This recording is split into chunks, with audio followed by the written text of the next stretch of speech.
কেন্দ্র করে কথা বলবো ইনশাআল্লাহ। আল্লাহ রাব্বুল আলামিন সূরা আলী ইমরানের মধ্যে বলেছেন, আয়াত নাম্বার 102, আল্লাহ পাক বলেছেন, ইয়া আইয়ুহাল্লাযীনা আমানু, হে যারা ঈমান এনেছো, যারা ঈমান এনেছো তাদেরকে আল্লাহ পাক বলছেন, ইত্তাকুল্লাহ, আল্লাহকে ভয় করো, হাক্কা তুকাতিহি, ভয় করার মতো ভয় করো, ওয়ালা তামুতুন্না, কখনো মারা যেও না, ইল্লা ওয়া আনতুম মুসলিমুন, পরিপূর্ণ মুসলিম না হয়ে। আল্লাহ পাক বলছেন, হে ঈমানদারগণ, তোমরা যারা ঈমান এনেছো তাদেরকে বলছি তোমরা আল্লাহকে ভয় করো, যেমন তেমন ভয় নয়, ভয় করার মতো ভয় করো, কশিন কালেও যেন মারা যেও না পরিপূর্ণ মুসলমান না হয়ে। এই হলো সূরা আল ইমরানের আয়াত নাম্বার 102। প্রথম অংশে আসেন, আল্লাহ পাক ঈমানদারদেরকে বলছেন আল্লাহকে ভয় করতে। ঈমানদার কারা ভাই? মুমিন কারা? সংজ্ঞাটা কি?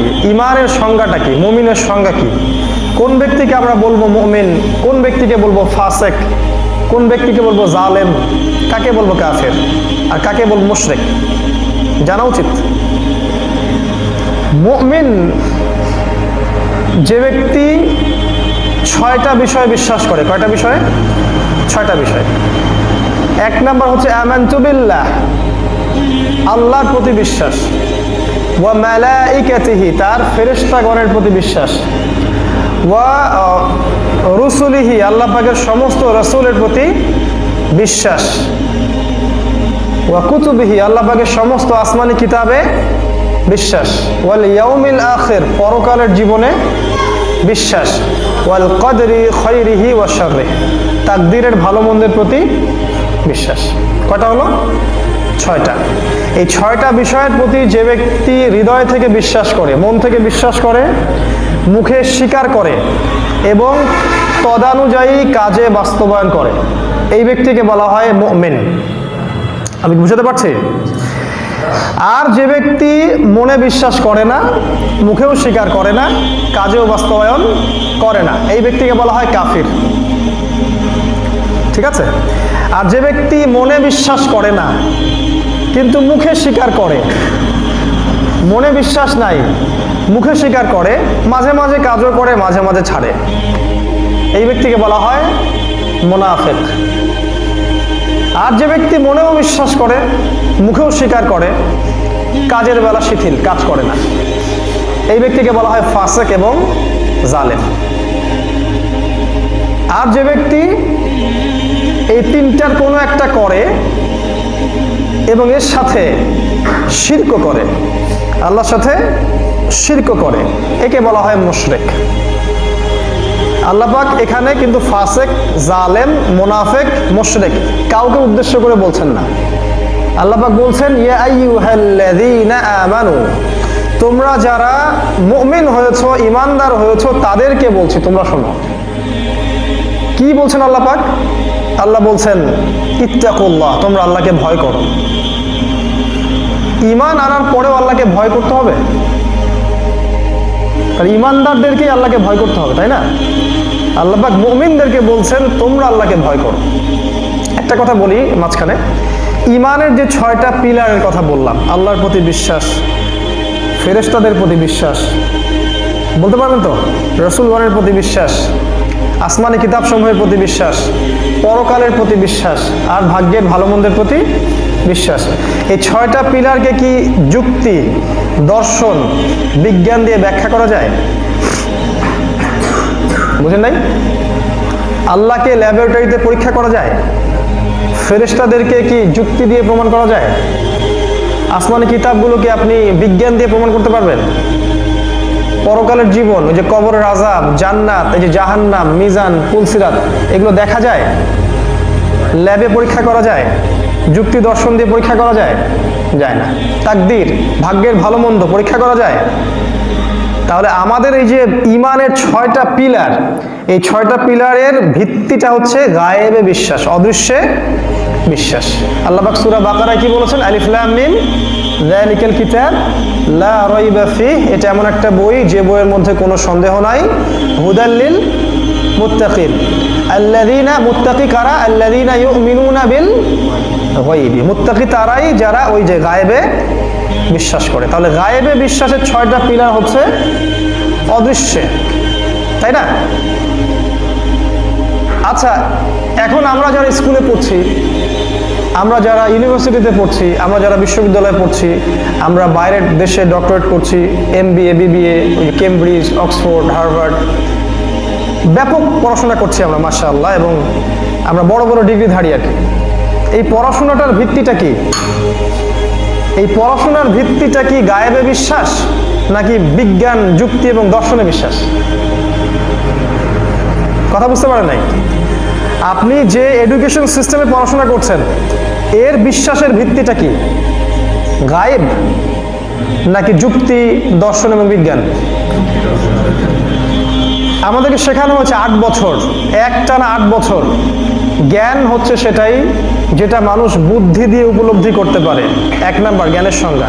2 নাম্বার জ্ঞান হচ্ছে সেটাই যেটা মানুষ অভিজ্ঞতা দিয়ে অর্জন করতে পারে। 3 নাম্বার জ্ঞান হচ্ছে সেটাই যা মানুষ পরীক্ষা নিরীক্ষা পর্যবেক্ষণের মাধ্যমে সিদ্ধান্তে উপনীত হয়। কথাগুলোর সাথে আপনারা পরিচিত তো? এখন ইমানের 6টা পিলারকে কি আপনি এই ছাঁচে ফেলে প্রমাণ করতে পারবেন? আর যেহেতু আপনি প্রমাণ করতে পারবেন না, সে কারণে ধার্মিকদেরকে তারা বলছে এরা হচ্ছে মৌলবাদী, এরা সেকেলে, এরা ব্যাকডেটেড, এদের বিশ্বাসের ভিত্তি স্ট্রং না, এদের বিশ্বাসের ভিত্তিটা বৈজ্ঞানিক না, যৌক্তিক না, দার্শনিক না। এই হচ্ছে ওদের সাথে আমাদের শিক্ষা ব্যবস্থার মৌলিক পার্থক্য। আমাদের বিশ্বাসের ভিত্তি হচ্ছে গায়েব, অদৃশ্য বিশ্বাস। 6টা পিলারের প্রতিটাই অদৃশ্য। আল্লাহকে দেখেছেন? বিশ্বাস করেন না। রাসূলকে দেখেছেন?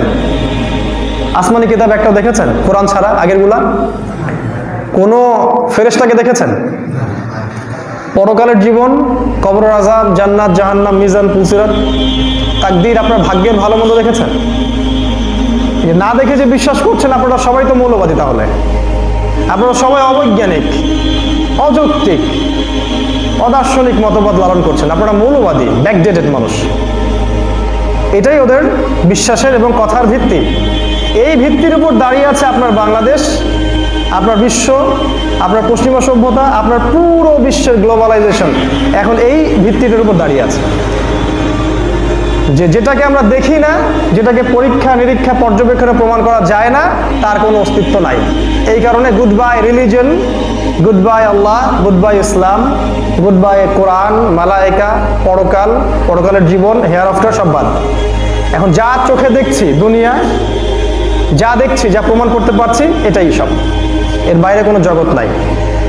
আর আপনারা যদিও হাসছেন, তারপরেও এই যে 20-30 বছর যে লাইনে আপনারা পড়াশোনা করেছেন, এই এডুকেশন সিস্টেমটা কিন্তু এই কুফরি দর্শনের উপর দাঁড়িয়ে আছে। তারা গায়েবের জগতে বিশ্বাস করে না, বরং এই বিশ্বাসের কথা যদি আপনি ওদেরকে বলেন, তারা আপনার সাথে ঠাট্টা করবে, হাসি তামাশা মশকরা করবে। এই কারণেই ধর্মের প্রতিটা বিষয় মানতে এদের এত বাধা। কারণ কোনো একটা সত্তা ওদের মাথা ওয়াশ করে দিয়েছে, যা দেখি না, যা বৈজ্ঞানিক না, যা যৌক্তিক না, যা দার্শনিক না, এটা আমরা মানতে পারি না। এর উপর দাঁড়িয়ে আছে বর্তমান সভ্যতা এবং আপনার দেশ।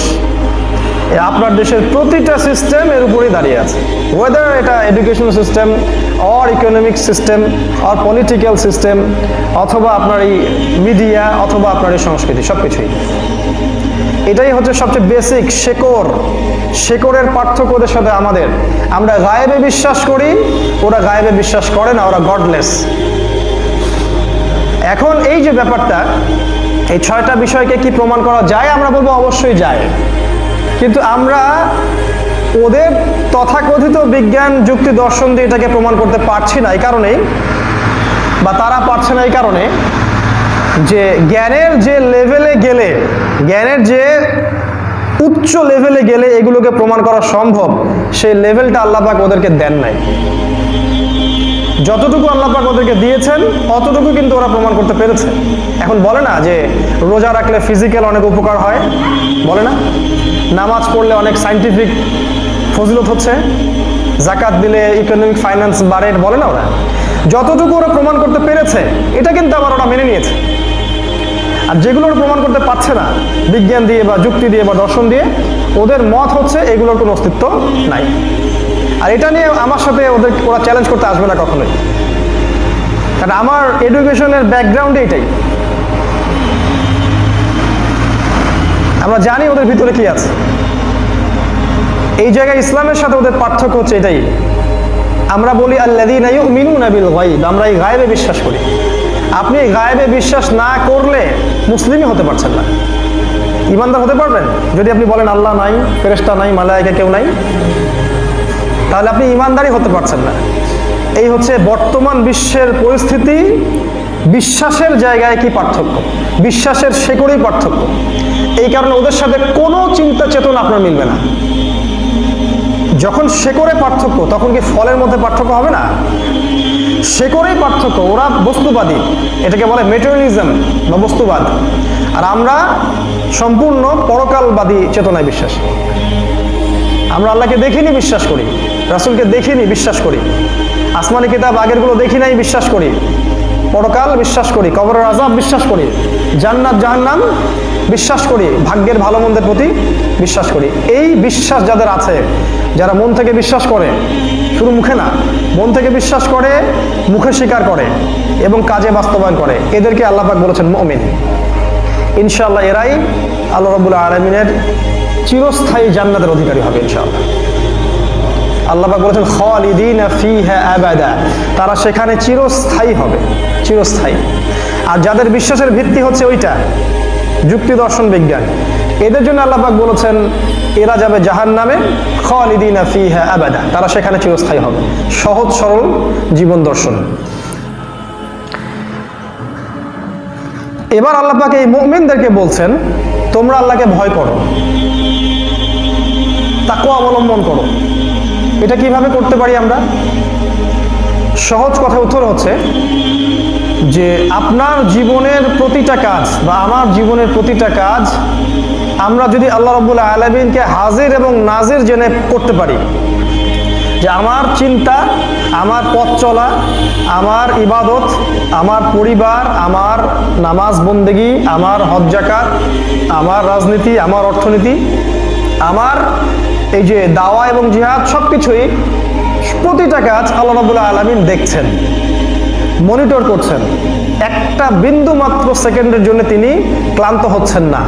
তিনি দেখছেন, তিনি শুনছেন, তিনি আমার সাথে আছেন। তার জ্ঞানের দিক থেকে তিনি আমার সাথে আছেন। পৃথিবীর কেউ আমার সাথে না থাকলে আল্লাহ আমার সাথে আছেন, তিনি আমাকে দেখছেন, শুনছেন। এই যে চেতনা বা কনসিয়াসনেস, এইটাকে নিয়ে যদি আপনি পথ চলা শুরু করেন, তখন আপনি বুঝতে পারবেন তাকওয়া কি জিনিস। যারা আল্লাহ পাকে এইভাবে হাজির নাজির জেনে পথ চলছে, ইসলাম পালন করছে, এরাই হচ্ছে প্রকৃত মুত্তাকি। আল্লাহ পাক এটাই বলতে চাচ্ছেন তোমরা আল্লাহকে ভয় করো। যখন মানুষ এইভাবে আল্লাহকে চিন্তা করবে যে আল্লাহ পাক আমাকে দেখছেন, আল্লাহ পাক আমাকে শুনছেন, গভীর রাত আপনি চাইলেই কিন্তু একটা অপকর্ম করতে পারেন, করছেন না, আল্লাহ আপনাকে দেখছেন, এই চিন্তা করে রমাজানে রোজা রাখছেন, কেউ দেখছেন আপনি খাচ্ছেন কি খাচ্ছেন না, আল্লাহ দেখছেন, এই যে চিন্তা করছেন আপনি। আপনি অর্থনৈতিক জীবনে গিয়েছেন, আপনি সুদের টাকা নিতে গিয়ে ফেরত আসলেন, এই কারণে না, আল্লাহ আমাকে দেখছেন। আপনি সরকারি পদে আছেন, কেউ টেবিলের তল দিয়ে ঘুষ দিল, আপনি নিলেন না, না, আল্লাহ আমাকে দেখছেন। আপনি পলিটিক্যাল আরো বড় পাওয়ারে আছেন, বিল পাস করা হলো, আল্লাহ বিরোধী একটা আইন, মদের লাইসেন্স দাও, আপনি বললেন আমি দিব না, আল্লাহ আমাকে দেখছেন। এই চেতনাগুলোর নাম হচ্ছে তাকওয়া। আমি বুঝাতে পারছি? নবী সাল্লাল্লাহু আলাইহি ওয়াসাল্লাম একটা সংজ্ঞা দিয়েছেন, এই সংজ্ঞাটা শুনেন। আল্লাহ আমাদের নবী সাল্লাল্লাহু আলাইহি ওয়াসাল্লাম বলেছেন তাকওয়ার সাথে একটা বিষয় সম্পর্কিত, সেটা হলো ইহসান। কি নাম? ইহসান। নবী যে সংজ্ঞা দিতে গিয়ে বলছেন যে আন তা'বুদাল্লাহা কাআন্নাকা তারাহ, তুমি এমন ভাবে আল্লাহর ইবাদত করবে যেন তুমি আল্লাহকে দেখতে পাচ্ছ। ওয়া ইন লাম তাকুন তারাহু ফাইন্নাহু ইয়ারাক, আর তুমি যদি আল্লাহকে দেখতে না পাও তাহলে জেনে রাখবে আল্লাহ পাক অবশ্যই তোমাকে দেখছেন। ক্লিয়ার? তুমি এমন ভাবে আল্লাহর ইবাদত করবে যেন তুমি আল্লাহকে দেখছো। ইবাদত মানে সবকিছুই, আপনার ঘুম থেকে শুরু করে আবার ঘুমানো পর্যন্ত প্রতিটা কাজে কিন্তু ইবাদত, খালি নামাজের কথা বলা হয় নাই। আপনারা তো জানেন যে প্রতিটা কাজ নবীর সুন্নাহ অনুযায়ী করলে কি হয়, ইবাদত হয়ে যায় না? প্রতিটা কাজে ইবাদত। এমনভাবে তুমি ইবাদত করো আল্লাহ যেন তুমি আল্লাহকে দেখছো, আর যদি তুমি আল্লাহকে দেখতে না পাও তাহলে জেনে রাখবে আল্লাহ পাক তোমাকে দেখছেন। এই চেতনাটার নামই হচ্ছে ইহসান, বা এর সাথে সম্পর্কিত হচ্ছে তাকওয়া, আল্লাহ ভীতি। আরেকটা বিষয় আছে, আল্লাহর ভয়ে আল্লাহর সমস্ত নিষেধকে ছেড়ে দেয়া। আল্লাহর ভয়ে আল্লাহ পাকের সব নিষেধকে ছেড়ে দেয়া। বেনামাজি অবস্থা ছেড়ে দিলেন, শিরিক ছেড়ে দিলেন, ঘুষ ছাড়লেন, জেনা ছাড়লেন, গার্লফ্রেন্ডকে ছেড়ে দিলেন, আপনি পর্নোগ্রাফি ছাড়লেন, মাদক ছাড়লেন। কার জন্যে? আল্লাহর জন্যে। শুধু এই জন্য যে আল্লাহ পাক আমাকে এর জন্য জাযা দিবেন এবং আল্লাহ পাকের শাস্তি থেকে আমি বেঁচে থাকবো ইনশাআল্লাহ। আল্লাহকে খুশি করার জন্য আপনি আল্লাহর বিধানগুলো, হারামগুলো ছেড়ে দিলেন, এটার নামই হচ্ছে তাকওয়া। আল্লাহ পাক বলেছেন মুমিনদেরকে এই তাকওয়া অবলম্বন করতে। এরপর আরেকটা কথা বলেছেন, হাক্কা তুকাতে, তাকওয়া অবলম্বন করো, আল্লাহকে ভয় করো, ভয় করার মতো ভয় করো। এই ভয় করার মতো ভয়টা কি জিনিস? তাহলে ভয় করার মতো ভয় হচ্ছে ভিতর থেকে ভয়, লোক দেখানো ভয় না। ইলেকশন এসেছে, একটা পাগড়ি মাথায় দিলাম আর ভোট চাইলাম, ইলেকশন শেষ আপনি ভুলে গেলেন আমাকে, এরকম ভয় করতে বলা হয়নি। আপনার কোনো সন্তান অসুস্থ, নজর মান্নত করে একদম ফাটায় ফেললেন, যেই আপনার বিপদ উদ্ধার হয়ে গেল আল্লাহকে ভুলে গেলেন, এটা সেই ভয় না। 5 ওয়াক্ত নামাজ পড়ছেন মাশাআল্লাহ আল্লাহর ভয়ে, আবার অর্থনৈতিক জীবনে পাক্কা সুদও খাচ্ছেন, এটাকে ওই ভয় বলা হয় না। এদিকে মাশাআল্লাহ আপনি তাহাজ্জুদ পড়েন, ওইদিকে দেখা যায় আপনার মেয়ে বেপর্দায় ঘুরে বেড়ায়, এই ভয়টার কথা বলা হয়নি। হাক্কা তুকাতে, ভয় করার মতো ভয় করো। বছর বছর হজ উমরা করছেন, আবার আল্লাহর বিরোধী আইনও করছেন। বলছেন যে মদ খাও তোমরা, কিন্তু লাইসেন্স যুক্ত মদ খেও, লাইসেন্সবিহীন মদ খায় না। মদ খেয়ে কিছুদিন আগে কিছু মানুষ মারা গেল, তো আমাদের একজন বললেন আর কি যে লাইসেন্সবিহীন মদ খাওয়ার কি দরকার ছিল, মেয়াদ দেখে খাওয়া দরকার ছিল। এই যদি হয় তাকওয়ার অবস্থা, তাহলে সমস্যা আছে। আল্লাহ পাক বলেছেন এদেরকে আমি তিনাতে খাবাল পান করাবো। তিনাতে খাবাল, নবী সাল্লাল্লাহু আলাইহি ওয়াসাল্লামকে সাহাবীরা জিজ্ঞেস করলেন এটা আবার কি? নবীজি বলেন জাহান্নামীদের রক্ত আর মাংস এগুলো পুড়ে যে পুষ্টা বের হবে, এটাকে বলা হয় তিনাতুল খাবাল। এটা আল্লাহ পাক এদেরকে খাওয়াবেন। ভয় করার মতো ভয় মানে ভিতর থেকে ভয়, শুধু আল্লাহর জন্যে আল্লাহ পাকের সমস্ত বিধানকে মেনে নেয়া এবং সমস্ত নিষেধকে ছেড়ে দেয়া। দেশ কি বলবে, সমাজ কি বলবে, আমার পরিবার কি বলবে, জাতি কি বলবে, এমনকি বিশ্ব কি বলবে, এটা দেখার সময় নেই আমার। সারা বিশ্ব যদি বলে যে সুদ হালাল, আমি বলবো সুদ হারাম, এটার নাম তাকওয়া। সারা বিশ্বের বড় বড় নেতা খাতারা যদি বলে যে জিনা জায়েজ, সবাই জিনা করো, এটা সংস্কৃতি, আমি বলবো এটা হারাম, এর নাম তাকওয়া। সারা বিশ্বের প্রতিটা রাষ্ট্র একত্রিত হয়ে যদি বলে সমস্ত বিশ্ব থেকে ইসলামী আইন তুলে দাও, সব মানব প্রযুক্ত আইন বসাও, আমরা বলবো এটা হারাম, শিরকি সিস্টেম, এটার নাম তাকওয়া। সারা বিশ্বের পরাশক্তিরা যদি বলে যে পর্দা টর্দার বিধান চলবে না, এটা তুলে দিতে হবে, মুসলিম নারীদেরকে ওই পশ্চিমদের মতো ন্যাংটা হয়ে বের হতে হবে, আমরা বলবো এটা হারাম, এটার নাম তাকওয়া। বিশ্বের সমস্ত মানুষ একত্রিত হয়ে যদি বলে যে মুসলিমরা সন্ত্রাসী, আমরা বলবো তারা মুজাহিদ, এটার নাম তাকওয়া। তারা যদি বলে যে ইসলাম মানেই সন্ত্রাস, আমরা বলবো ইসলাম মানেই হচ্ছে শান্তি, আর তোমাদের সভ্যতা মানেই সন্ত্রাস। এক কথায় আল্লাহ পাকের বিধানের অনুকূলে যা আছে এটাকে মানার ক্ষেত্রে ব্যক্তি, পরিবার, সমাজ, রাষ্ট্র, বিশ্ব কারো পরোয়া না করার নাম তাকওয়া। যদি আপনি পরোয়া করে পিছায় আসেন তাহলে হাক্কা তুকাতিহি হয় নাই, পরিপূর্ণ তাকওয়া অর্জন করতে পারেন নাই। এটা একটা আইওয়াশ তাকওয়া হয়েছে। এই তাকওয়া অবশ্য আব্দুল্লাহ বিন উবাইর তারও ছিল, যিনি মুনাফিকদের লিডার ছিলেন। 5 ওয়াক্ত নামাজ, 5 ওয়াক্ত নামাজের মধ্যে ম্যাক্সিমাম ওয়াক্তই সে নবী সাল্লাল্লাহু আলাইহি ওয়াসাল্লামের পিছনে এসে নামাজ পড়তো। কি মনে করছেন আপনি? আমাদের নবীজির পিছনে নামাজ পড়ার পরেও সে জাহান্নামী হয়েছে নেফাকের কারণে। ভিতর থেকে সেটাকে রিসিভ করতে পারে নাই, বাইরে বাইরে সে ইসলামের অনেক কিছুই করতো, এত সহজ নয়। ভিতর থেকে যখন আসবে, এটার নাম হচ্ছে তাকওয়া, হাক্কা তুকাতি, পরিপূর্ণভাবে আল্লাহকে ভয় করো। আর কি শেষের অংশে আল্লাহ পাক বলেছেন, ওয়ালা তামুতুন্না, কখনো মারা যেও না তোমরা, ইল্লা ওয়া আনতুম মুসলিমুন, পরিপূর্ণ মুসলমান না হয়ে বা পরিপূর্ণ আত্মসমর্পণকারী না হয়ে। মুসলিম কাকে বলে? আব্দুল্লাহ, আব্দুর রহিম, আব্দুর রহমান এই নাম রাখলে মুসলিম হয় নাকি? দাড়ি টুপি পাগড়ি বললে মুসলিম হয়? দাড়ি টুপি পাগড়ি নিয়ে কত খ্রিস্টান যে দেশে দাওয়াতি কাজ করছে, আপনার হুঁশ আছে? জানেন? ওরা কোরআন রচনা করেছে। সেদিন আমরা গিয়ে দেখলাম একটা সফরে, সূরাতুল মুসলিমিন একটা সূরা রচনা করেছে। যেমন আছে কুল ইয়া আইয়ুহাল কাফিরুন, ওরকম করে লিখেছে কুল ইয়া আইয়ুহাল মুসলিমুন। আমাদের ওলামায়ে কেরাম ঘুমাচ্ছে, ঘুমাক, একটা স্টিম রোলার ডলা যখন আসবে সব ঘুম ভেঙে যাবে ইনশাআল্লাহ। এরা আপোষে কাদা ছোড়াছুরি, আপোষে হিংসা, গীবত, তহমতে ব্যস্ত আছে। জনগণকে তারা ডিভাইডেড করে রেখেছে। এডুকেশন সিস্টেমের ত্রুটি, পলিটিক্যাল সিস্টেমের ত্রুটি, অর্থনৈতিক সিস্টেমের সুদ, সাংস্কৃতিক আগ্রাসন, মিডিয়ার আগ্রাসন, এবং আমাদের যুব সমাজ পথভ্রষ্ট ম্যাক্সিমাম, ইল্লা মাশাআল্লাহ। যুব সমাজের উদ্দেশ্য দুনিয়া, বাড়ি, গাড়ি, চাকরি, না হলে পরিবার অনেক কথা শোনাচ্ছে, একটা ওয়াইফ পাওয়া যাবে না, সবাই এই দিকে ফোকাস করছে। এই ফাঁকে ওই পশ্চিমারা এবং তাদের ওই সাদা চামড়া শয়তানরা প্রত্যেকটা মুসলিম কান্ট্রির মধ্যেই তাদের এজেন্টগুলোকে ছড়িয়ে দিয়েছে, যারা দেখতে অনেকটা আমাদের মতোই।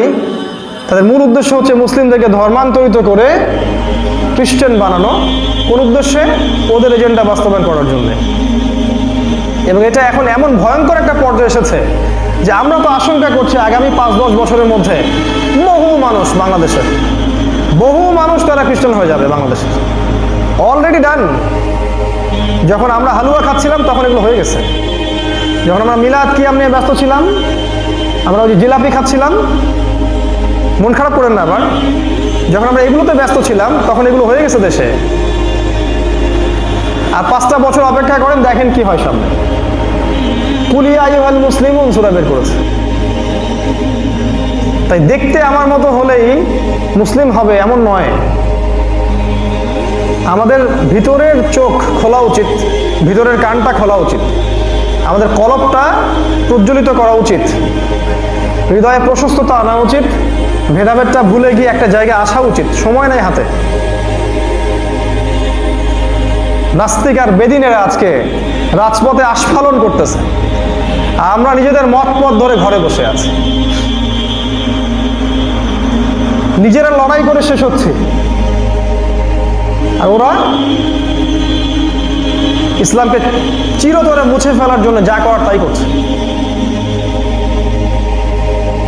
যুব সমাজই পারবে এখান থেকে উম্মাহকে বাঁচাতে। আমি মনে করি না এটা আর কারো পক্ষে সম্ভব এখন। দিস ইজ টু লেট, অনেক দেরি হয়ে গেছে।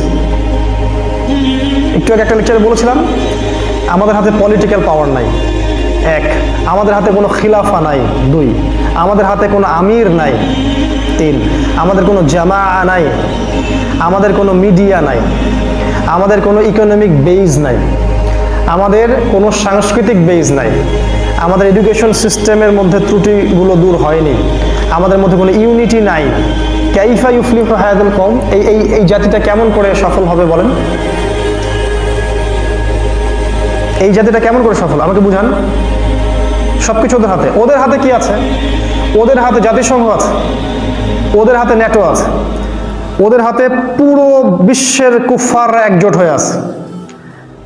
আপোষে ওদের মধ্যে কিছু মতবিরোধ আছে, তারপরেও যখন মুসলিম কিলিং এর ব্যাপার আসে তারা এক ঐক্যবদ্ধ। তাদের হাতে সামরিক ক্ষমতা আছে, সমস্ত মিডিয়া ওদের হাতে, ব্যাংকিং সিস্টেম, ইকোনমিক সিস্টেম ওদের হাতে, মিডিয়া ওদের হাতে, সাংস্কৃতিক আগ্রাসন ওদের হাতে, ইন্টারনেট ওদের হাতে, প্রযুক্তি ওদের হাতে, স্যাটেলাইট ওদের হাতে, এবং পুরো প্রতিটা বিশ্বের বিভিন্ন জায়গায় যে ডমিনেন্স এবং যে মানে ওদের কপি পেস্ট, বুঝেন তো কপি পেস্ট, ওদের আদর্শ কাট পেস্ট করে বিভিন্ন জায়গায় বসিয়ে দেওয়া হয়েছে। নাটের পুতুল ওদের সব জায়গায় রেডি। আপনি কেমন করে ফাইট করবেন ওদের সাথে এখন? খালি যে বলছেন সাবিলুনা সাবিলুনা আল জিহাদ আল জিহাদ, কাইফা তুজাহিদুন, আখবিরনি, আমাকে বলেন কিভাবে যুদ্ধ করবেন ওদের সাথে। আইনা আমিরুকুম, আপনাদের আমির কোথায়? আইনা জামাআতুকুম, আপনাদের জামাআ কোথায়? আপনাদের ইকোনমিক বেস কোথায়? সামরিক প্রশিক্ষণ কোথায়? আপনাদের স্টেট কোথায়? পলিটিক্যাল পাওয়ার খেলাফা কোথায়? কিভাবে? এগুলো নিয়ে ফিকির, এগুলা বাদ দেন, এগুলো নিয়ে চিন্তা করে কয়জন সেটা আমাকে বলেন। এই বিষয়গুলোকে নিয়ে ভাবে কয়জন আর মেম্বর থেকে বলে কয়জন সেটা বলেন না। মুসলিম শব্দটা নিয়ে এই কথাগুলো বললাম কারণ এই মুসলিম শব্দ দিয়ে পুরো দেশব্যাপী একটা চক্রান্ত চলছে। বেশি না, 5 থেকে 10 বছর অপেক্ষা করেন, দেখেন কি হয়। অতএব এই অবস্থা থেকে যে উত্তরণ করতে চান, একটা দিন একটা রাতও আপনার শুয়ে বসে কাটানোর সময় নাই। আমরা যদি সবাই, প্রত্যেকটা মুসলিম যুবক ফুল টাইম দায়ী হয়ে যায়, তারপরেও যথেষ্ট হবে না। এখন তারপরেও যথেষ্ট হবে না। আর আমরা ব্যস্ত আছি দুনিয়া নিয়ে। কি আলেম আর কি জালেম আর কি ফাসেক, সবারই এখন ধান্দা হচ্ছে পেট। আমি কয়েকটা সমস্যার কথা বলি। মাথার সমস্যা, পেটের সমস্যা আর বুকের সমস্যা। উম্মার মাথার সমস্যা কি? এমন জ্ঞান তারা অর্জন করতে ব্যর্থ হয়েছে যেই জ্ঞান দিয়ে তারা বিশ্বকে চ্যালেঞ্জ করতে পারে। ভালো করে হিসাব করে দেখেন আমার কথাটা। এমন জ্ঞান অর্জন করতে আমরা ব্যর্থ হয়েছি যেটা দিয়ে আমরা এই বিশ্বকে চ্যালেঞ্জ করতে পারি। এই যে মাথার সমস্যা। পেটের সমস্যা কি? দেখবেন যাকে আল্লাহ পাক কোরআন হাদিসের ভাঙাচোরা জ্ঞান দিয়েছেন, এদের মূল ফিকির হচ্ছে পেট। মূল ফিকির হচ্ছে পেট। কি খাবে আর দুনিয়া কেমন করে চলবে, খালি পেটের ধান্দা। অথচ তাকে আল্লাহ পাক কোরআন হাদিস শিক্ষা দিয়েছেন। ও পেটের ধান্দায় যে কত চিন্তা ফিকির করে, হুজুর এটা বলিয়েন না। ওই মসজিদে খুতবা, ওখানে আবার বিড়ির বিরুদ্ধে কিছু বলিয়েন না, মাদকের বিরুদ্ধে কিছু বলিয়েন না। ওই মসজিদের সভাপতি যারা, তারা আবার বিড়ি ফ্যাক্টরির মালিক। ওই মসজিদে খুতবা ভালো কথা, ওখানে সুদের বিরুদ্ধে বলিয়েন না, ওখানে আবার সুদ খোলাই আছে কমিটির মধ্যে। এগুলো ইমাম সাহেবরা আমাদেরকে বলে, ভিতরের কথা বলছে। এই ইমামের ফিকিরটা কি তাহলে? ওর চাকরি, ওর পদমর্যাদা। আল্লাহ পাক একে কি করবেন? আল্লাহ পাক ধরে ছুঁড়ে ডাস্টবিনে ফেলে দিবেন, শেষ। 3 জন ব্যক্তিকে দিয়ে জাহান্নাম উদ্বোধন করা হবে। আর প্রথম ব্যক্তি শহীদ, দ্বিতীয় ব্যক্তি দানশীল, তৃতীয় ব্যক্তি একজন আলেম। সে বলবে আমি অনেক ইলম অর্জন করেছি এবং আপনার পথে আমি ইলম কালাম মাশাআল্লাহ মানুষকে শিখিয়েছি, আমি কারি ছিলাম, হাফেজ ছিলাম ইত্যাদি। আল্লাহ বলবেন যে মিথ্যা কথা বলছো, তুমি এই জন্য এগুলো করেছিলে যাতে মানুষ তোমাকে আলেম বলে, কারি বলে এবং হাফেজ বলে। আমাদের নবীজি বলেছেন শেষ জামানায় কিয়ামতের আগে আগে ইলম উঠে যাবে, জাহেলিয়াত বর্ষিত হবে এবং সমাজে আলেমদের মৃত্যু হতে থাকবে। জাহেলদেরকে মানুষ আলেম হিসেবে গ্রহণ করবে। এরকম একটা হাদিস আছে তিরমিজিতে, যে আসমানের নিচে সবচেয়ে নিকৃষ্ট শ্রেণীর মানুষ হবে এক শ্রেণীর আলেম, এক শ্রেণীর, যারা এই দ্বীন ইসলামটাকে দুনিয়ার স্বার্থে বিক্রি করে দিবে। দেখেন হাদিসের কথাগুলো কেমন। ইয়াবিউর রাজুলু দীনাহু লিআরাদিদ দুনিয়া, দুনিয়ার স্বার্থে তারা দ্বীনকে বিক্রি করে দিবে। মনে করছেন এই যুগ আসে নাই? চলে যাচ্ছে এই যুগটা, শেষের দিকে। অতএব এই অবস্থা থেকে যদি উত্তরণ করতে চান, যুবকদেরকে এগিয়ে আসতে হবে। যদি আমরা চাই ইসলামের সেই সোনালী যুগ ফিরে আসুক, আমরা প্রকৃত ইমানদার হতে পারি, প্রকৃত ইসলাম ফলো করতে পারি এবং ইসলামকে আমাদের ব্যক্তি জীবন থেকে নিয়ে পরিবার, সমাজ, রাষ্ট্র, বিশ্বে কায়েম করতে চাই, তাহলে একটা দিন একটা রাতও আমাদের বসে থাকার সুযোগ নাই। আর এই দায়িত্ব কেউ যদি পালন না করে, কাউকে না কাউকে দায়িত্ব নিতে হবে। একজন একজনের দিকে তাকায় থাকলে হবে না। কেউ নাই, দায়িত্ব নিয়ে নিতে হবে। হাত পেতে নয়, জোর করে অধিকার কেড়ে নিতে হবে। বুঝেন নাই? এখন আর হাত পেতে না, অধিকার জোর করে কেড়ে নেওয়া লাগবে।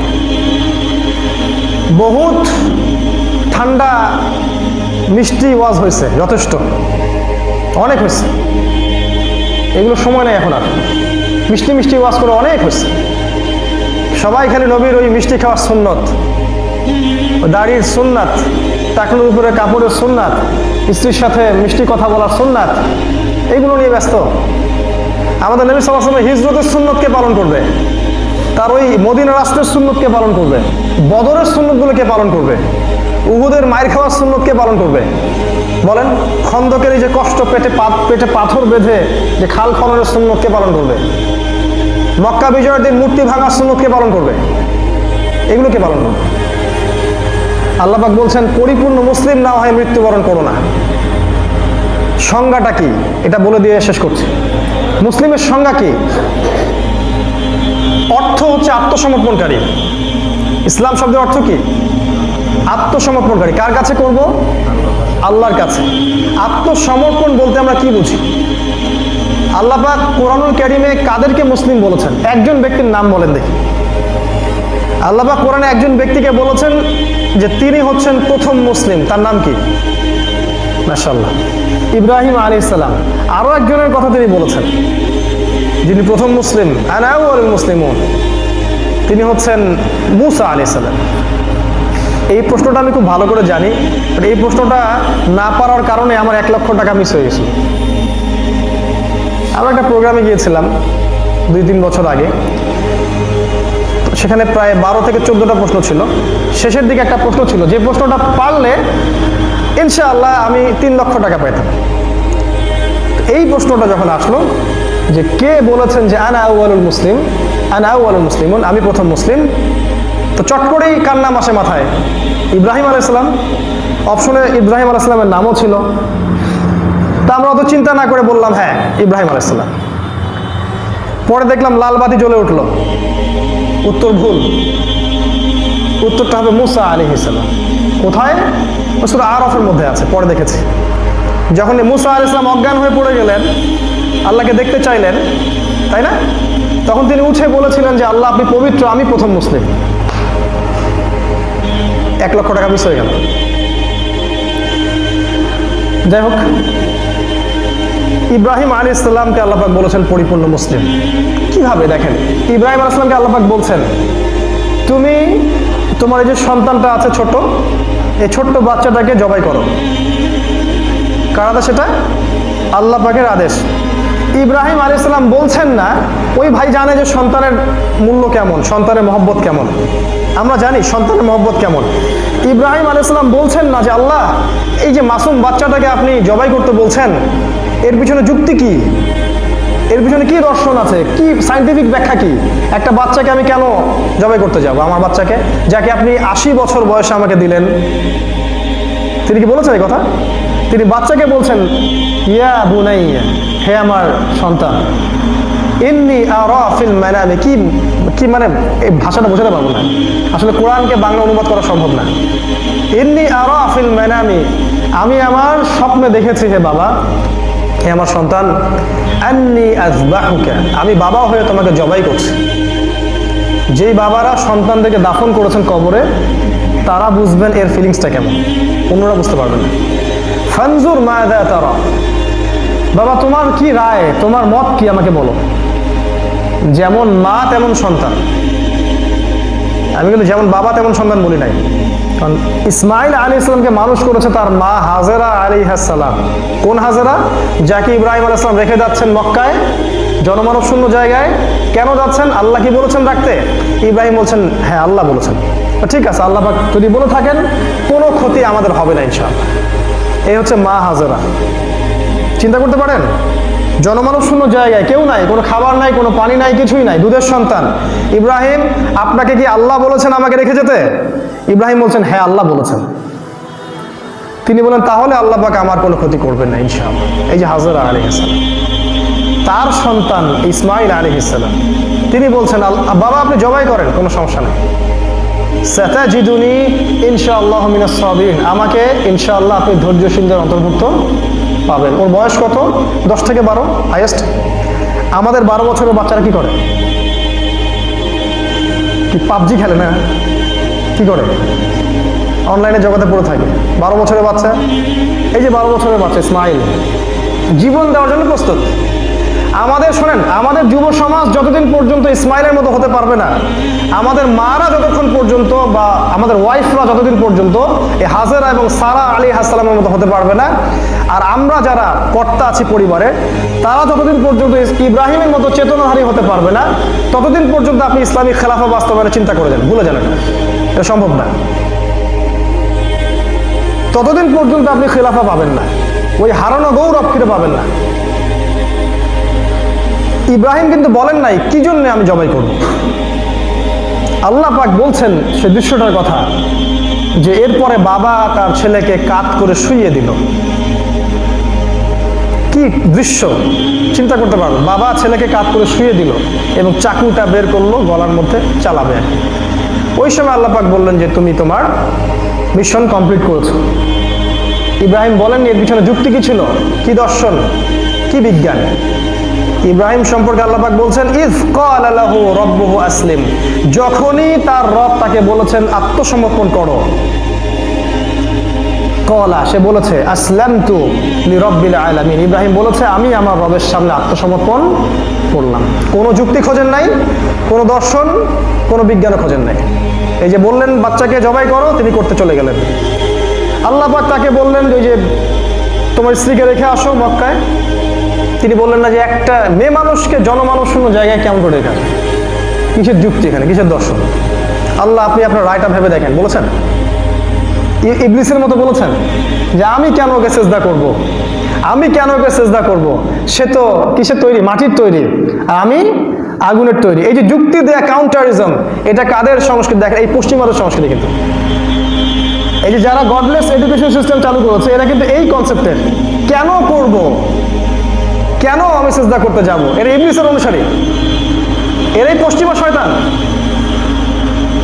আর ইব্রাহিম বলছেন যে আল্লাহ আমাকে আদেশ করেছেন, কোনো না কোনো কারণ অবশ্যই আছে এর পিছনে, আমি রেখে আসবো ইনশাল্লাহ আমার স্ত্রীকে, সন্তান।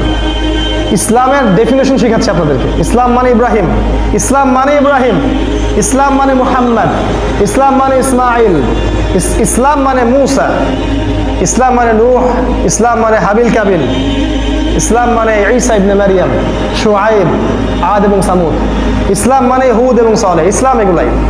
ইসলামের সংজ্ঞা আমাদেরকে শিখতে হবে না পশ্চিমা সংস্কৃতি থেকে। ইসলামের সংজ্ঞা আমাদেরকে আমেরিকার কাছ থেকে শিখতে হবে না, ইসরায়েলের কাছে শেখার দরকার নাই। ইসলামের সংজ্ঞা ব্রিটেন আমাদেরকে শেখাবে না, ইন্ডিয়া আমাদেরকে শেখাবে না, এবং প্রতিটা মুসলিম কান্ট্রির এই যে তাগুত সরকার, এরা আমাদেরকে ইসলামের সংজ্ঞা শেখাবে না। ইসলামের সংজ্ঞা আমরা কোরআন থেকে শিখবো ইনশাআল্লাহ তাআলা। এটা ইসলাম।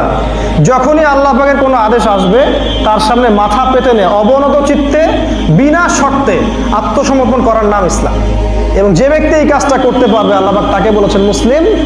এই মুসলিম না হয়ে আল্লাহ পাক আপনাকে মরতে নিষেধ করেছেন। আমি কি বুঝাতে পারলাম আয়াতটা? এই মুসলিম না হয়ে আল্লাহ পাক আপনাকে মরতে নিষেধ করেছেন। এখন আপনি কি জানেন কবে আপনার মৃত্যু আসবে? তার মানে যখন আপনার কাছে এই আয়াত পৌঁছে গেছে তখন থেকেই আপনার কাজ হচ্ছে আপনি পুরোপুরি আল্লাহর উপর সারেন্ডার, আত্মসমর্পণ। আমার নিজের কোনো ব্যক্তি স্বাধীনতা চলবে না। আল্লাহ এবং তার রাসূল কোরআন এবং সুন্নায় যেগুলো করতে বলেছেন সেগুলো করব, যেগুলো করতে বলেন নাই সেগুলো করব না। যেগুলো হালাল করেছেন সেগুলো হালাল ভাবে নিব, যেগুলো হারাম করেছেন সেগুলো হারাম ভাবেই নিব। আল্লাহর হালালকে আমরা হারাম করব না, আল্লাহর হারামকে হালালও করব না। যদি করি তাহলে আমাদের হাসর হবে আবু জেহেলের সাথে,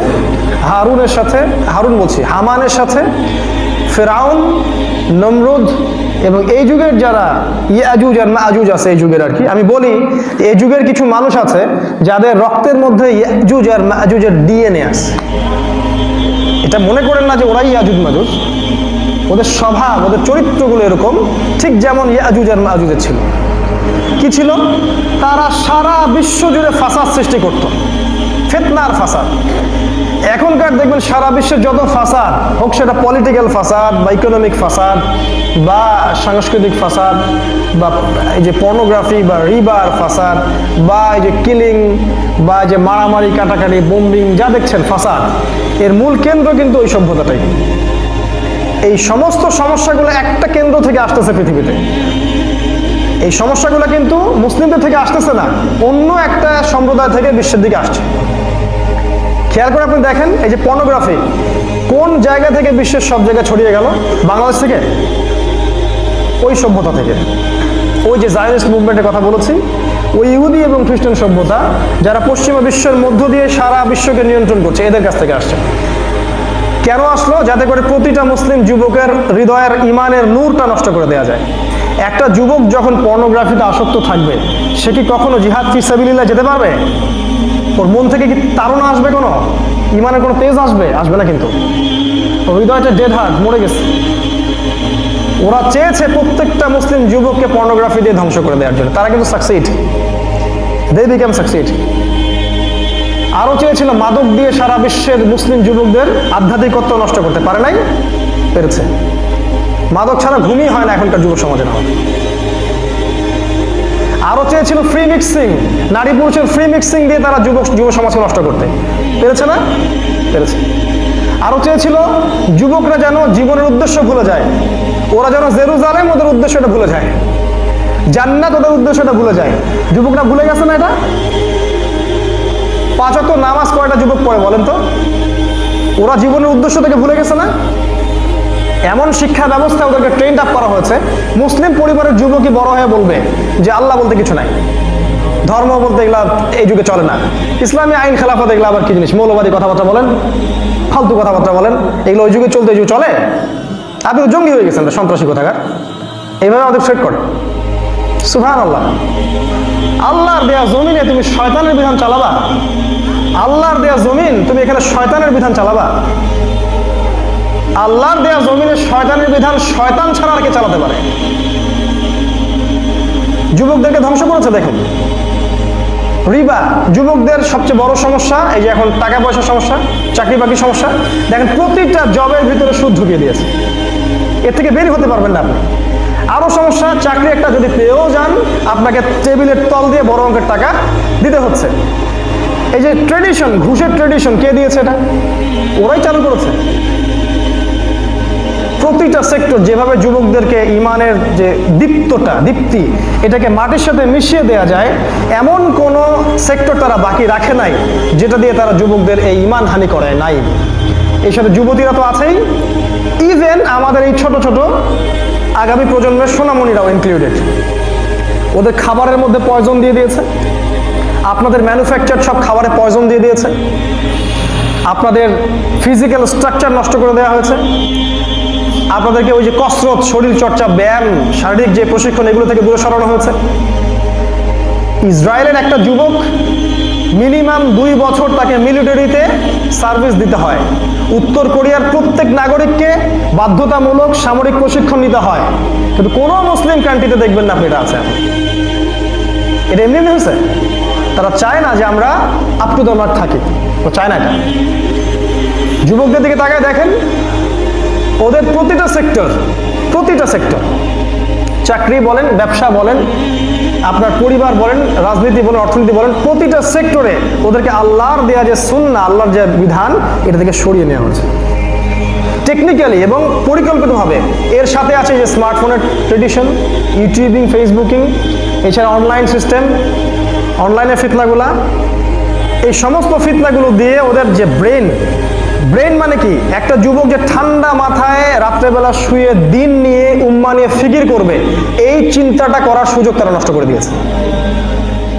আমার কথা বোঝার চেষ্টা করেন। ঠান্ডা মাথায় যে যুবক একটা ছেলে বসে উম্মাকে নিয়ে খাতা কলম একটা হিসাব করবে, এইভাবে যদি আগাই তাহলে এরকম হতে পারে। এই ঠান্ডা মাথায় চিন্তা করার ক্ষমতা নষ্ট করে দিয়েছে। অস্থির, দেখবেন একটা লেকচার হচ্ছে 1 ঘন্টা বসতে পারবে না দার্সে। একটা লেকচার যদি যায় 10 মিনিটও শুনতে চাবে না। 2 মিনিটের lecture, first life lane lead করতে চায়, দ্রুত সবকিছু পেতে চায়। এই যে সিস্টেমের মধ্যে নিয়ে আসা হয়েছে যান্ত্রিক জীবনের মধ্যে, এটা ওরা সম্পূর্ণ ওদের পরিকল্পিতভাবে তারা এই বিশ্বের মানুষদেরকে এই একটা সিস্টেমে নিয়ে আসছে। ওরা কিন্তু এই সিস্টেমের মধ্যে ঢোকে নাই। যারা এগুলো চালু করেছে ওরা কিন্তু এই সিস্টেমের বাইরে আছে। তারা কিন্তু ফ্রেশ খাবার খাচ্ছে, ফ্রেশ বাতাস নিচ্ছে, ফ্রেশ টেকনোলজি ইউজ করছে, ভালো ভালো অস্ত্রের মালিক তারা, গোল্ড এবং সিলভার ওরা নিয়ে নিচ্ছে, আমাদেরকে কাগজের টাকা দিচ্ছে, ওরা তেলগুলোকে জব্দ করছে, ওরা মুসলিম কান্ট্রির সমস্ত সম্পদগুলোকে নিজের কাছে করে নিচ্ছে, আমাদের মধ্যে ফাসাদ লাগিয়ে দিচ্ছে। ওরা কিন্তু এই ফিতনা থেকে বাইরে থাকছে। এদেরকে চিন্তা হবে, এদের মূল দোষর হচ্ছে ইসরায়েল এবং এর যত মিত্র রাষ্ট্র আছে সবাই এর সাথে সমানভাবে অংশগ্রহণকারী। এরাই সেই জাতি যারা আগামীতে দাজ্জালের উপাসনা করবে, মনে রাখবেন। আর দাজ্জাল থেকে আপনাকে একটা সূরা ছাড়া কিছুই বাঁচাতে পারবে না, সূরাতুল কাহফ। এই সূরাতুল কাহফ যদি আপনি A to Z ভালো করে পড়েন, আপনি বুঝতে পারবেন বর্তমান বিশ্বটা কেমন, এই যুগে কি চলছে এবং কি করতে হবে। এতটুকু শুধু বলছি, এই সূরাতুল কাহফের মধ্যেই সমস্ত রোগের প্রেসক্রিপশন দেয়া আছে। আমাদের নবীজি বলেছেন, যে ব্যক্তি সূরা কাহফ প্রত্যেক জুমার দিন তিলাওয়াত করবে, দাজ্জাল স্বয়ং বের হলেও তার কোনো ক্ষতি করতে পারবে না ইনশাআল্লাহ। কোরআন, অনলি কোরআন আপনাকে বাঁচাতে পারে। অনলি আর অনলি রাসূল সাল্লাল্লাহু আলাইহি ওয়াসাল্লামের সুন্নাহ আপনাকে বাঁচাতে পারে। অনলি ইসলাম, আত্মসমর্পণ আপনাকে বাঁচাতে পারে। আদারওয়াইজ আপনার কোনো অপশন নাই, কোনো অপশন নাই। আমি বলছি একটা কথা বারবার, আপনি যদি আজকে ঘরের মধ্যে ঘাপটি মেরে বসে থাকেন, তারপরেও তারা আপনাকে ধরবে এবং তারা আপনাকে শেষ করবে। আর আপনি যদি দিনের দাওয়াত নিয়ে, দিনের মেহনত নিয়ে মানুষের ডোর টু ডোর চলে যান এবং উম্মার জন্য কিছু করার চেষ্টা করেন, তবুও তারা আপনাকে ধরবে এবং তারা আপনাকে শেষ করবে। কোন এন্ডটা আপনার কাছে ভালো মনে হচ্ছে? ওই ঘরের মধ্যে ঘাপটি মেরে মৃত্যু, নাকি আল্লাহ রাব্বুল আলামিনের পথে ফি সাবিলিল্লাহ শাহাদাতুল মউত? এই ডিসিশন আপনাকে নিতে হবে। আল্লাহ পাক আমাদেরকে পরিপূর্ণ মুসলিম হওয়ার তৌফিক দান করুন। একজন ব্যক্তির কাছে আল্লাহ এবং তার রাসূলের যে বিধান আসবে, অবনত চিত্তে সেটার উপর আত্মসমর্পণ করার নাম ইসলাম। যে এটাকে মানতে পারে না, হজম করতে পারে না, তার জন্য ইসলাম নয়। হয় সে ফাসেক হবে, না হলে জালেম, না হলে মুনাফিক। আল্লাহ রাব্বুল আলামিন প্রত্যেক কাফের, প্রত্যেক মুনাফিক, প্রত্যেক ফাসেক এবং জালেমকে জাহান্নামে একত্রিত করবেন ইনশাআল্লাহ আযজা ওয়া জাল্লা। আল্লাহ পাক বলেছেন সূরা আরাফ আয়াত নম্বর 179-তে, ওয়ালাকাদ যারানা লিজাহান্নামা কাসীরাম মিনাল জিন্নি ওয়াল ইনস। আমি প্রচুর সংখ্যক জিন এবং মানুষকে জাহান্নামের জন্য সৃষ্টি করেছি। কতজন? ওই যে বলেছি 1999 জন। অপরাধ কি ছিল ওদের? লাহুম কুলুবুন লা ইয়াফকাহুনা বিহা। তাদেরকে হৃদয় দিয়েছিলাম, হৃদয় দিয়ে উপলব্ধি করতো না। এই যে কথাগুলো বললাম, হৃদয় দিয়ে উপলব্ধি করতো না। কোরআন হাদিসের কথা মন থেকে উপলব্ধি করে না, ভাষা খালি শোনে। বাংলাদেশের মানুষ ভাই ব্যাপক ওয়াজ শোনে, প্রচুর। আমার মনে হয় না বিশ্বে এত ওয়াজ মাহফিল কোথাও হয়। এন্ড অফ দ্য ডে কি হচ্ছে রেজাল্ট সেটা দেখে না। দিন শেষে কি আসলে কি কিছু হলো কি?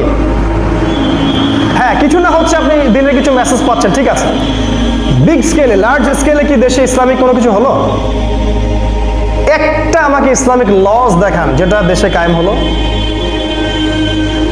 লাহুম কুলুবুন লা ইয়াফকাহুনা বিহা, শুনতো অনেক কথা কিন্তু হৃদয় থেকে উপলব্ধি করতো না। ওয়ালাহুম আ'য়ুনুন লা ইউবসিরুনা বিহা। আমি মাহফিলের বিরুদ্ধে না, ওটা আবার ওইদিকে নিয়ে না কথাটা।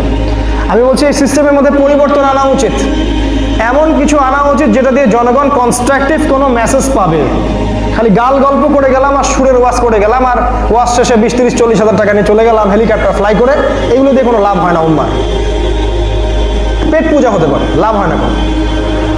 ওয়ালাহুম আ'য়ুনুন লা ইউবসিরুনা বিহা। চোখ দিয়েছিলাম, চোখ দিয়ে কখনো দেখতো না। কোন চোখ তাহলে এটা বলেন? চোখ দিয়েছিলাম, চোখ দিয়ে তারা কখনো দেখে নাই। এই চোখ দিয়ে আপনি দেখেন না, তাহলে কোন চোখের কথা আল্লাহ পাক বলছেন? নিঃসন্দেহে ভিতরের একটা চোখ আছে আমাদের, ওই চোখ দিয়ে তারা কোরআন সুন্নাহ এবং বিশ্বকে দেখতো না। ওয়ালাহুম আযানুন লা ইয়াসমাউনা বিহা। কান দিয়েছিলাম, 2 কান, শুনতো না। কোন কান তাহলে এটা? ভিতরের কান, কলবের কান।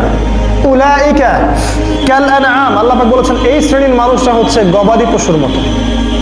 কাল আনআম, এখানে যারা মাদ্রাসার ছাত্র আছেন তারা জানেন আনআম মানে কি ভাই? পশু, গবাদি পশু। উলাইকা কাল আনআম, এরা হচ্ছে গবাদি পশুর মতো। আল্লাহ পাক আমাকে গবাদি পশু বলেছেন? জি আমাকেই। আপনাকে গবাদি পশু বলেছেন আল্লাহ পাক। আল্লাহ পাক আরো বলেছেন বালহুম আদল, বরং তার চেয়েও তারা নিকৃষ্ট। আল্লাহ আমাকে কথা বলছেন, আমি কেন গবাদি পশু হতে যাব? কারণ আমি শুনেও শুনি না, দেখেও দেখি না, হৃদয় দিয়ে উপলব্ধি করি না। উলাইকা হুমুল গাফিলুন, এরা হচ্ছে গাফেল। এই গাফেলদের পরিণতি কি হবে? সূরা মুলকে চলে যান, আল্লাহ পাক বলেছেন তারা বলবে জাহান্নামীরা, লাউ কুন্না নাসমাউ, যদি আমরা শুনতাম। জাহান্নামীরা জাহান্নামে বলবে এই কথাটা, লাউ কুন্না নাসমাউ, যদি আমরা শুনতাম, আও নাআকিলু, যদি আমরা বুঝতাম। তারপর কি ভাই? মা কুন্না ফি আসহাবিস সাঈর, আজকে তাহলে আমরা এই জাহান্নামের অধিবাসী হতাম না। দেখেন জাহান্নামীরা এই কথাটা বলবে, যদি আমরা শুনতাম, যদি আমরা বুঝতাম, তাহলে আজকে আমরা এই জাহান্নামে আসতাম না। আজকের এই একটা আয়াতকে আমরা ব্যাখ্যা করলাম, সূরা আলে ইমরান 102 নম্বর আয়াত। খুব ভালো করে আয়াতটা নিয়ে গবেষণা করবেন। আল্লাহ পাক মুমিনদেরকে বলেছেন মুত্তাকি হতে, ইহসানের সাথে আল্লাহর ইবাদত করতে, আল্লাহকে দেখার মতো। মুমিন কারা? যারা 6টা পিলারে বিশ্বাস করে। এই 6টা পিলারের বিশ্বাসের ভিত্তি হচ্ছে গায়েব, যুক্তি, বিজ্ঞান, দর্শন নয়। এই মুমিনদেরকে আল্লাহ পাক বলেছেন আল্লাহকে ভয় করতে, ভয় করার মতো ভয় করতে, এবং পরিপূর্ণ মুসলিম না হয়ে কবরে না যেতে। আর যেহেতু আমরা জানি না আমরা কবে কবরে যাব, তাই উচিত হবে, বুদ্ধিমানদের উচিত হবে এই আয়াতের মেসেজ আপনার কানে যাওয়া মাত্রই পরিপূর্ণ মুসলিম হয়ে যান। আল্লাহ পাক তৌফিক দান করুন। যে ব্যক্তির সামনে আল্লাহ এবং তার রাসূলের যে কোনো বিধান আসলেই অবনত চিত্তে মাথা পেতে নেয়, কোনো রকম যুক্তি দর্শন বিজ্ঞান খুঁজতে যায় না, পরিপূর্ণ মৌলবাদী হয়েই যারা আল্লাহ রাব্বুল আলামিনের বিধানের সামনে মাথা নত করে, এরাই প্রকৃত মুসলিম।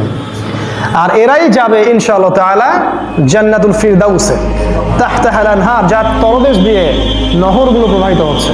জান্নাত একটা সাম্প্রদায়িক জায়গা, এখানে শুধু এক শ্রেণীর মানুষই যাবে। আর জাহান্নাম একটা অসাম্প্রদায়িক জায়গা, এখানে বিভিন্ন শ্রেণীর মানুষ থাকে। আপনাকে ডিসাইড করতে হবে আপনি অসাম্প্রদায়িক জাহান্নাম চান নাকি সাম্প্রদায়িক জান্নাত চান। আল্লাহ পাক আমাদেরকে আলোচনা বোঝার তৌফিক দান করুন। আল্লাহুম্মা আমিন। আকুলু কওলি হাযা আস্তাগফিরুল্লাহ লি ওয়া লাকুম ওয়া লিসাইরিল মুসলিমিন। বারাকাল্লাহু লানা ওয়া লাকুম বিল আয়াতিল হাকীম। ইন্নাহু তাআলা জাওয়াদুন কারীমুন বাররাউফুর রহিম। আসসালামু আলাইকুম ওয়া রাহমাতুল্লাহ।